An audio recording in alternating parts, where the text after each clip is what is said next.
Hi, I'm Dr. Kathy Groover. I have over 30 years of experience in mind-body wellness and human behavior. In this video, I'd like to talk about something that has impacted each and every one of us, stress. Actually, I want to cover the 4 A's of stress management. We know what stress is, what it feels like, what it does to our moods and our health. My goal is to equip you with practical tools to navigate the challenges of stress and build a balanced and fulfilling life. Notice I didn't say eliminate stress.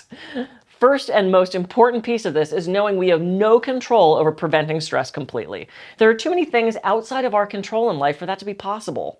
What we can do is arm ourselves and learn how to manage stress better so it doesn't knock us down. Let's start by defining the 4 A's. The first A stands for avoid. It involves recognizing stressors in your life and setting clear boundaries for situations you can control to minimize the number of times you have to deal with them.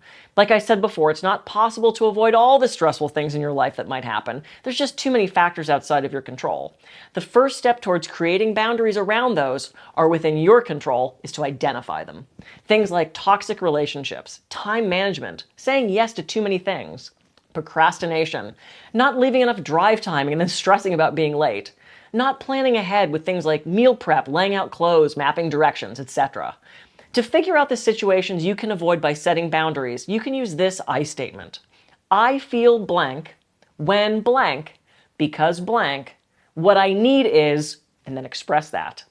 The second sentence is the boundary to be set, and the first is the reason why you need that boundary in the first place. You can create a statement like this for any stressful situation. In 2 short sentences, you'll be able to express how you're feeling and why, and what you need at that exact moment. The second A is for alter. We've determined that stress is going to happen as part of life. You can minimize the blow when it does hit by choosing to either react or respond to the situation. When we react to something, it's our emotions talking. It's instinctual and a typical way to protect and defend yourself. It's that fight or flight response and releases even more stress hormone cortisol into our systems. When instead we take a moment, that pause to respond, we take back control over the situation itself. We're able to use our rational brain, our slow brain, to look at the situation thoughtfully and then decide how we'd like to respond. Perhaps another driver cuts you off on the freeway. You can get mad about that, you can speed behind them, or you can let it go, not knowing exactly what's happening in their life at this moment. Giving someone the benefit of the doubt is going to help release your stress response. And perhaps you look down and you notice that your wallet or your purse is missing. You can immediately panic about that, assuming it was stolen or you lost it somewhere, or maybe you simply placed it somewhere that you can't see it at this moment. Rather than getting reactive, try to respond first. We want first responders, not first reactors. The third A stands for adapt. You can build resilience in the face of stress by iterating on your tactics and building your stress management toolbox. Most of us let stress wash over us and take over and flood our emotions, decisions, and mindset. Being able to try new ways of processing the stress or iterate helps us to lessen the blow. First, adapt your expectations. No one is perfect, so expecting perfection from others or yourself is a recipe for being let down. Reframe your negative thoughts. Do your best to shift negative thoughts onto positive or neutral ones. Instead of saying something like, I can't do this, reframe it of, I'm capable of overcoming challenges.